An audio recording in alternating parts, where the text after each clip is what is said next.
Sorry, I still don't feel like we switched spots. But Hey, I can check out your recording device now. oh, cool.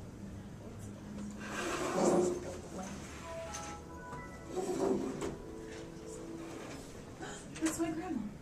Oh my goodness, why would you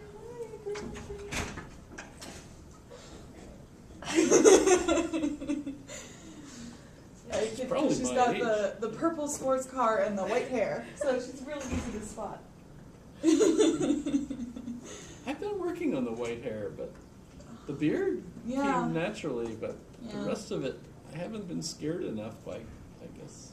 Oh, Although is that what it is? I watched 2 movies last night that I thought would help turn my hair white. One What was were they? Lucy, What which were I'd they? seen before, Lucy, and then the other one was the Bourne Legacy. Bourne Legacy. Something was. Bourne Legacy. So it's like somebody that the government was trying to kill, but he was enhanced, Yeah, that's the newest. so they weren't Oh. able to get him, I guess. But the sorry if I ruined it for you. But the moral of this lesson that I learned from both those movies was we should not allow enhanced people to drive Oh. because they drive like maniacs. Keep it in mind. Chaos behind it. Yeah, and cars crashing all over, and it's like no one cares. You know, I'm thinking, what about the person in that car? That car looked like it was taking a really terrible. That could be a good movie plot. Just the character who's always getting killed by the main character of the movie. And then, Just follow his life. and until then he dies. while I was falling asleep, I was reading the end of Time Travel, and I'm reading the chapter that talked about this website, but the whole idea was that as far as time travel is concerned, that theoretically we live forever, right? And because physicists today will say that every moment is eternal, right? So in a sense, even though you've reached a point in your life where your body dies and, well, it's not a happy camper now, but all the rest of your life is actually still there forever in eternity. So in that sense, you're still eternally yourself all that time. And then he talked about the website that enables you to select an avatar that learns your characteristics, and then even after you're dead, it will continue them on. Are you sure this isn't like an identity stealing website? That just, like, learns your traits and I then just finished a just book takes where a over. woman hires a That's too late virtual now. It's assistant. already got me, so I'm in. So I'm no longer me. There's a fake me out there that's going to take over my whole. It like turns out in the So in the why am terms I and happy conditions, about it this? allows you to just like allows the website to steal your identity. Well, technically, everyone's always immortal because everything's in the cloud. Even if you delete it, you're still in there. That's why I never use the cloud.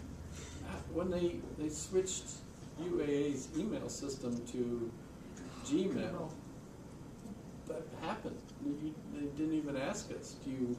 Oh. You're on Gmail now. Okay. In fact, I ended up with 2 email addresses because they gave me a new one, which totally screwed everything up. That's why I have 2 YouTube accounts. Oh.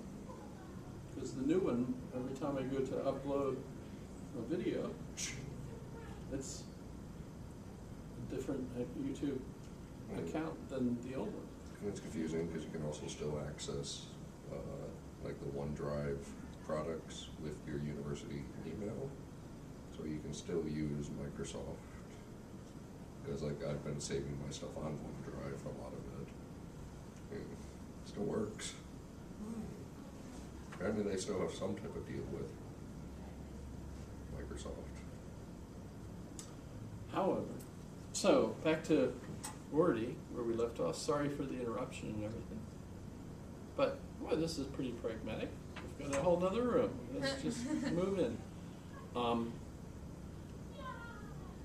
And it doesn't sound like I was actually the one that broke. If it was all the process of switching it over to the other. I guess did all of that. So that's not my fault. So I'm not guilty, even though I'm of course guilty because I was raised from a Catholic. I'm a sinner. Mea culpa, mea maxima. Which means through my fault, through my most grievous fault, right? Yes? No? No. Because when I was a kid, we still had the Latin Mass. So did you go Latin? Sic means yes. Sic et non means yes and no. They really had them Became until si that in Spanish. late? They lasted that long after? 60s. It was Vatican II that changed it. That was Basically, 67, 68. Yeah, okay. I graduated from high school in 69. That would be tough. Go to Latin Mass. It was like perfectly natural. I guess if you're used to it. Yeah, it was not.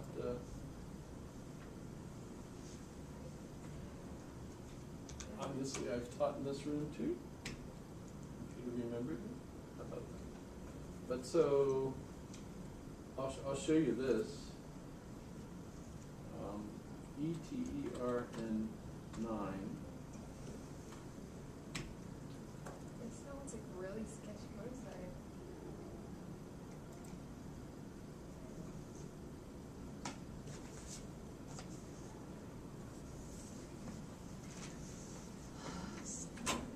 Let's see, I can log in with Facebook. Wait a minute. If ETER 9, why isn't ETER 8? Because then the 8 is like an infinity sign. Oh, that's a really good question.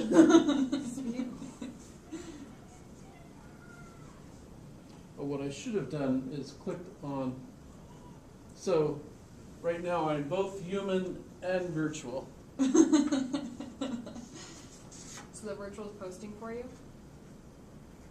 So it's collecting, From your Facebook profile?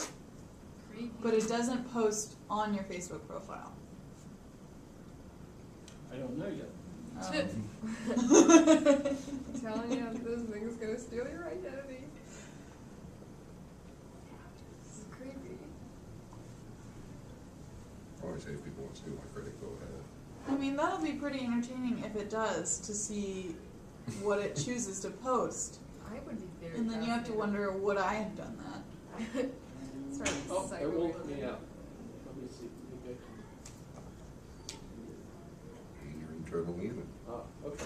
So my counterpart, the counterpart is your virtual self that will stay in the system and interact with the world just like you would if you were present.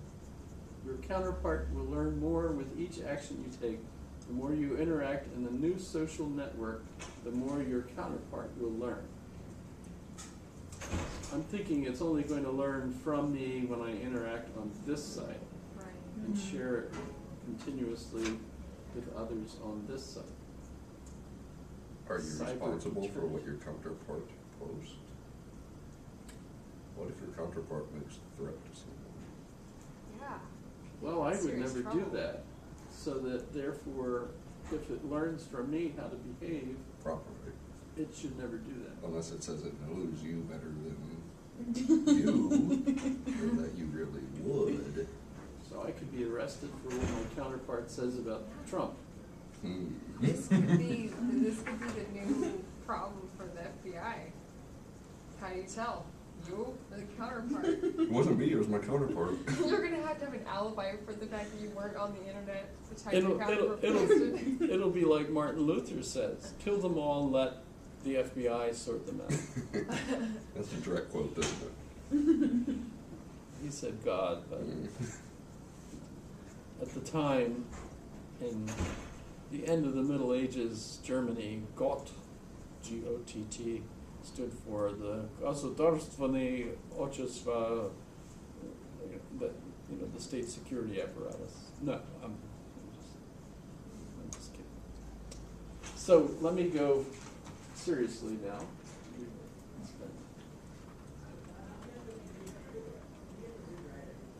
I'll go to this. The wiki.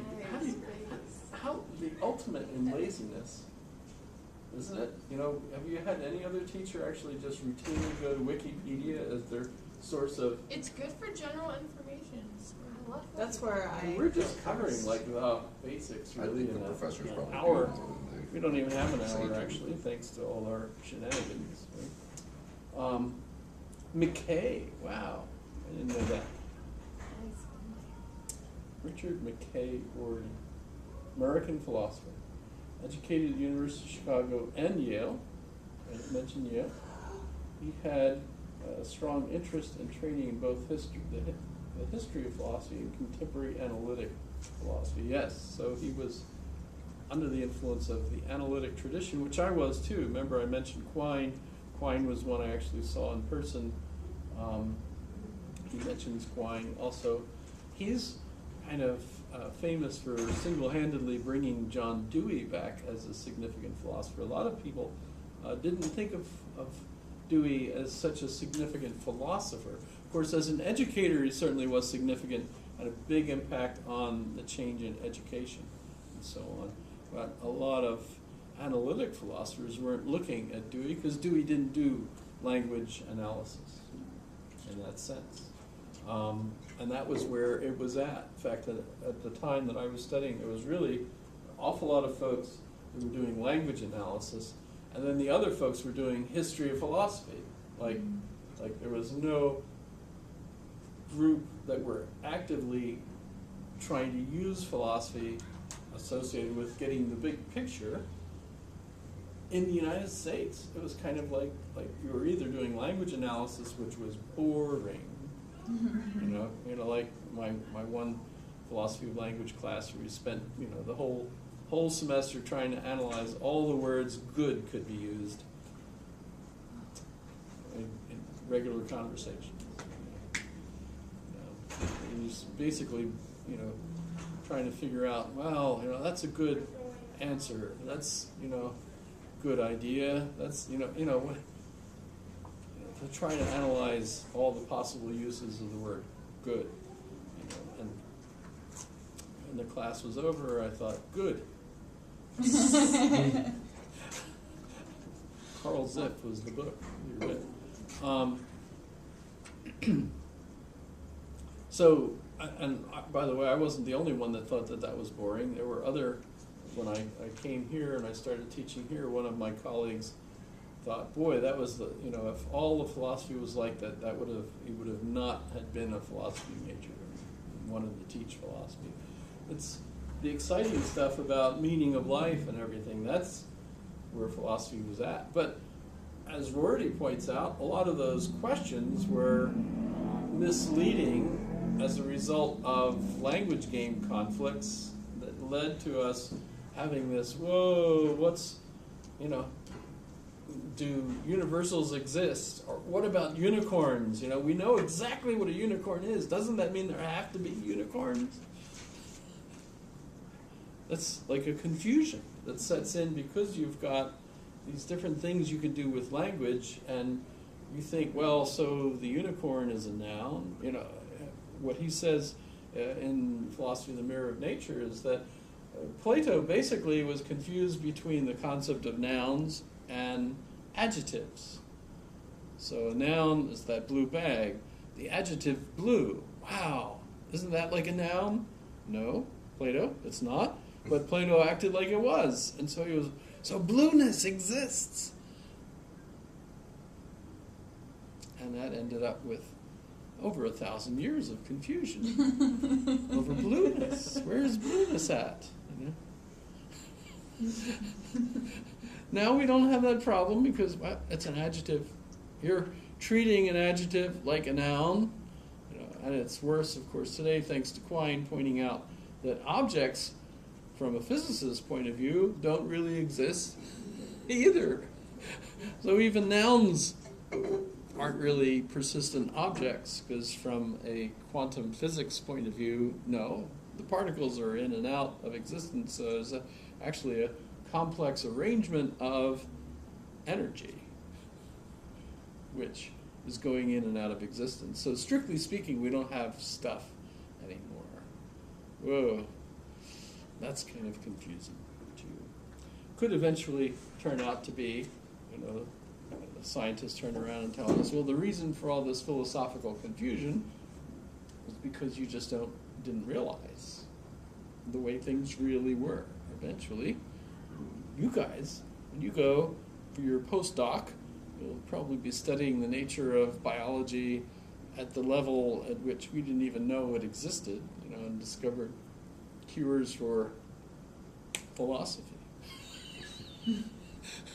So that it will go away, and you'll be famous.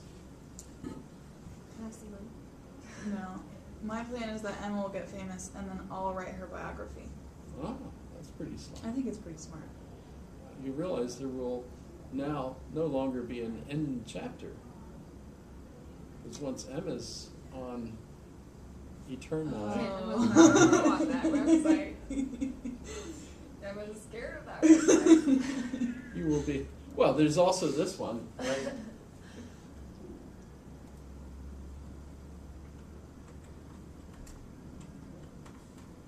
Oh, yeah. I had to do this in my anthropology class. I can't remember what Yeah, it said, though. Yeah, I thought that I was gonna die at like. You fill it in and then it sets up your expected Yeah, death. yeah. I don't know what happens if it comes up and says you died yesterday. I feel like they wouldn't say that. What if it's my Eternine avatar that fills it in?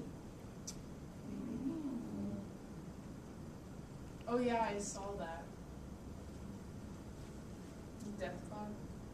Yeah, I've done this before. It keeps telling me I'm going to die in my 70s, which I don't I'm. know if a car's gonna No. hit you though. You never know what's gonna happen. Yeah, it's like Also- walking across the street all upset because my death clock said boom. Boy, that's just not fair. Like the question is, if you put your age at like 103, and then like you smoked and you did a whole bunch of things that would make that, would it tell you like you're gonna die tomorrow? Because they're. We should try it. So Day of birth. that's 19. So August.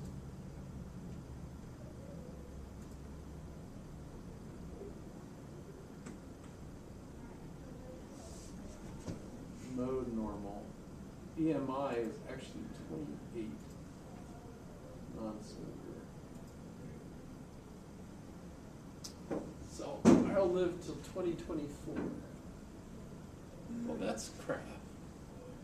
I want to 6 live more longer years. than that. Yeah, that doesn't seem right Yeah, at that all. puts me in my 70s. I'm planning. Okay, try changing it from male to female and just see how much that changes it. Because I think it does quite a lot. Or just like to do the same information like a week and see if it pushes it a week. I'm always very curious about that. Ha! Yeah, so you would live So 6 I more live years longer if you're if a I'm. woman. So I should get a sex change operation. And I'll live Sounds longer. good. That's just offensive. I'm sorry. No, I just mean Just your trying to be woman, your funny. woman voice. Yeah, your woman voice. That makes me ashamed to be a woman. Whatever. No, dude. We outnumber you. This is true. I was listening. 3-2. I was listening to Sam Harris on a podcast with Ezra Klein. And Ezra Klein is in his young 20s, but I swear he kept using vocal fry through the whole discussion, which is a feminine characteristic. Males are not supposed to use that because it makes us sound feminine when we do. But what I've heard is that with like changes in language and speech pattern, women always usually change it first, Oh. and then men will eventually follow. That's an where did you hear that? In linguistics or? I never took Anthropology. linguistics, but I read like a few books about linguistics. I don't know. and think it's true though. Don't think I made that up. Oh, no, it sounds interesting, and I can see it. Yeah, yeah, Even if you did make it up, it sounds true. yeah. It sounds true. So what's this count? Oh, seconds. Yeah. It's counting my seconds.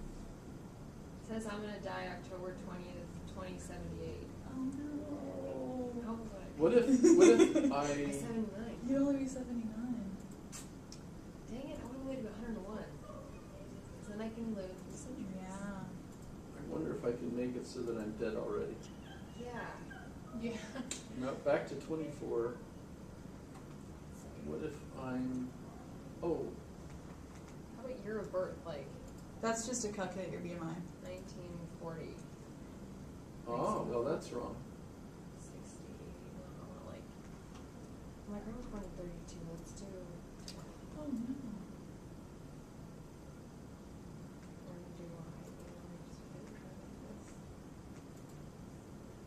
this. Oh. What does it say? It says that I'm gonna die in 1996, and then the little thing behind it says your time has expired. Oh, that's funny. So if you were born in 1920 and you're a woman and your BMI is 44 and you smoked, you should have died 24 years ago. Wow. Or no, it would be 22 years ago. Oh, well. That's just interesting. So, and by the way, I ought to have a place on there to point out that I have an avatar that's expected to Yeah. live as long as the internet, at least that site. It even tells me have a nice day because I'm already dead. This is so weird. They probably learned that from Harry Potter, from Mathelda Hapkirk. Have a nice day. You've been expelled. Yeah. So, Richard Rorty, why am I learning about Yellowstone? My son is going there in another 10 days or so to cook for the whole summer at one of the visiting centers. Should be interesting. So here's the concept of the mirror of nature. But that was the book is a critique of that point of view.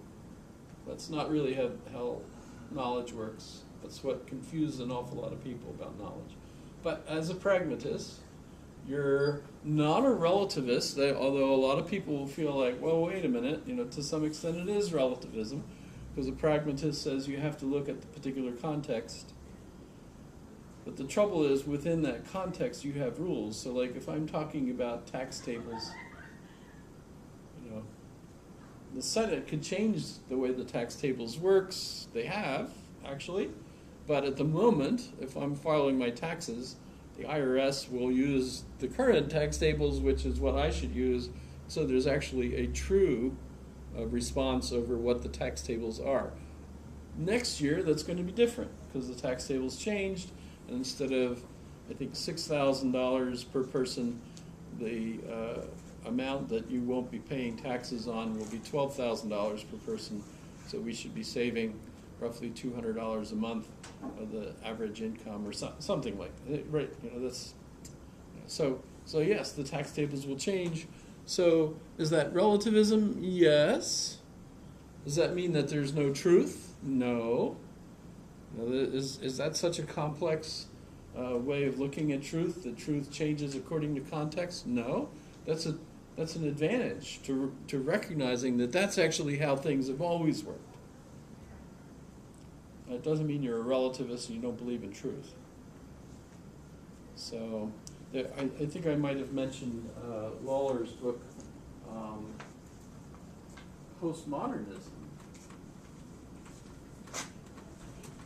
Rightly understood.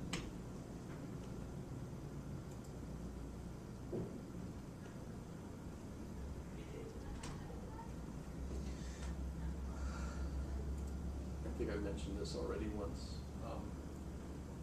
Peter Lawler. And the reason I conflating postmodernism and relativism is postmodernism, in a sense, is kind of neo-pragmatism, relativism in that sense, right? So the point he's trying to explain to a lot of bozos here is that, you know, just because postmodernists believe that your context determines the meaning of what's being said, and so what's true or false, doesn't mean that there is no true or false. And a lot of people critique postmodernists or relativists for being exactly in that situation. That, what, you're a relativist? Damn you then, you don't believe in truth, you know, you're going to hell, you know. It's usually an accompanying and a critique of that person, right? But this is actually the educated point of view. So, of course, if you're educated enough, you'll agree with me.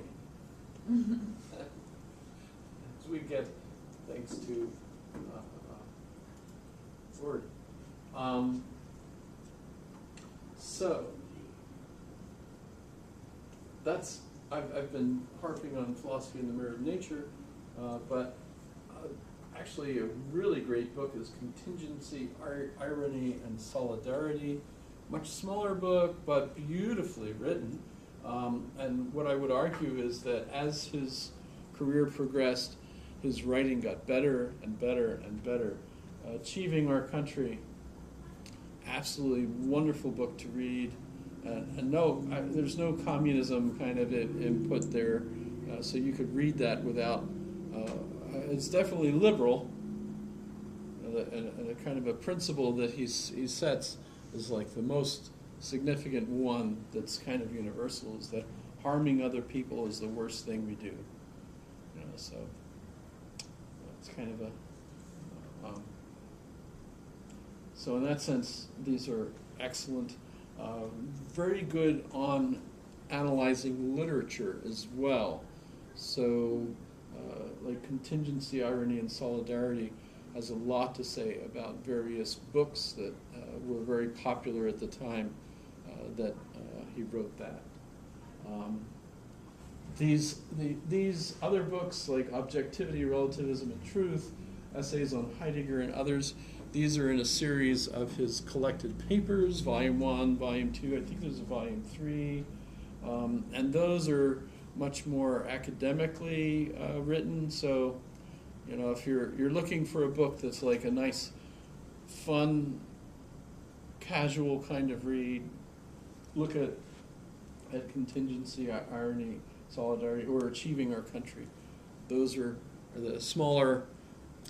Dang it, though, you know, the publishers, they know these are going to be more popular, so they make them little hardbacks that are much more expensive. But you can get them out of the library. You don't have to pay for them. And plus, I bet they're pretty cheap on Amazon. Because, as I've discovered, the books I like, Amazon considers to be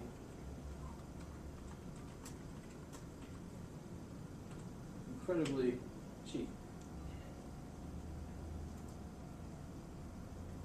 Just looking, just out of curiosity.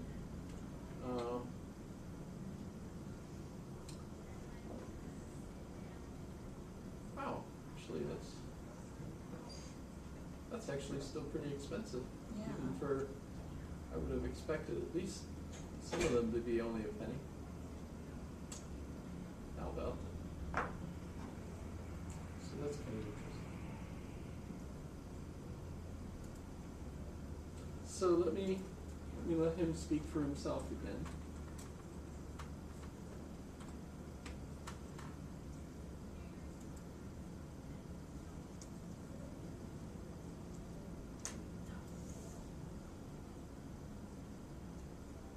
Well, I think one reason that Richard Rorty is, people pay so much attention to Richard Rorty is that is his kind of institutional effect and location. I was professor of philosophy at Princeton for 20 years. He was a very widely respected and excellent analytic philosopher. Then I was professor of humanities at Virginia for 15 years. Who suddenly started worrying about Dewey and Heidegger. Then I was professor of comparative literature at Stanford for 7 years. And if you went to philosophy grad school in an analytic department, all you were told about Dewey and Heidegger was that they were idiots, or that they didn't matter at all, and they never said anything meaningful, much less important. You have to know I went to the University of Chicago as an That's undergraduate during marvelous. the period of the Hutchinson period, and one of my classmates at No, that time. who is that? Richard Richard Bernstein? Bernstein. But at Chicago, Okay, the attitude was Dewey was anathema. And so Rorty started, for one thing, just to synthesize a variety of traditions in a way, and he was a person whom the philosophical establishment couldn't quite ignore when he started to do that. Except when he accepted wrote your eternalness. in the preface to his book, The Philosophy of the Mirror of Nature, that the three most important philosophers of the 20th century are Wittgenstein, Heidegger, and Dewey. I think lots of people would have thought, well, the analytic philosophers would agree with Wittgenstein, continental with Heidegger, but nobody would have agreed that to put Dewey in the same group would be considered a categorical mistake. One of my professors told me not to work on Dewey because he was dead as a doornail. And of course, 1979 was the year that Rorty's Philosophy of the Mirror of Nature came out, and once again you could say Dewey's name in public without people acting as if you farted in an elevator.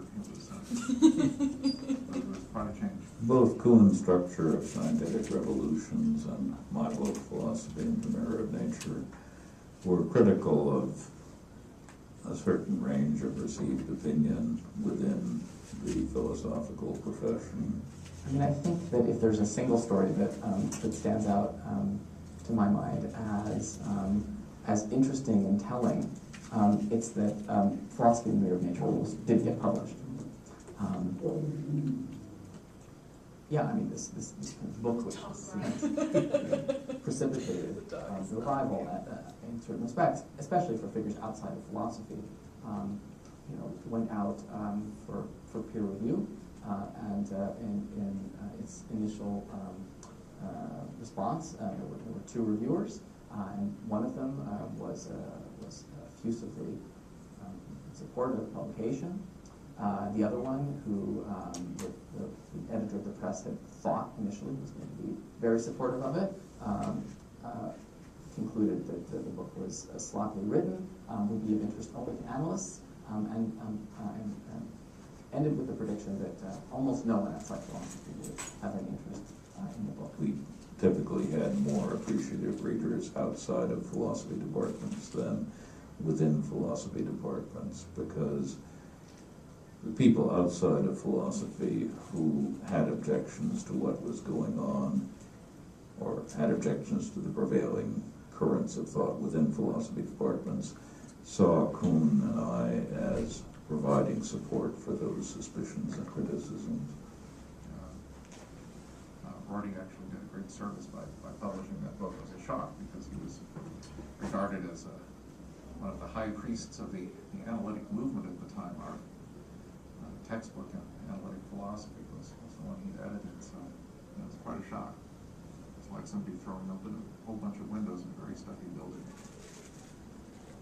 I want to be careful here because I have been engaged in argument with Rorty for 40 years in this, but it's an argument among friends, and I'm a great defender. I think there are ways in which people tend to caricature Rorty.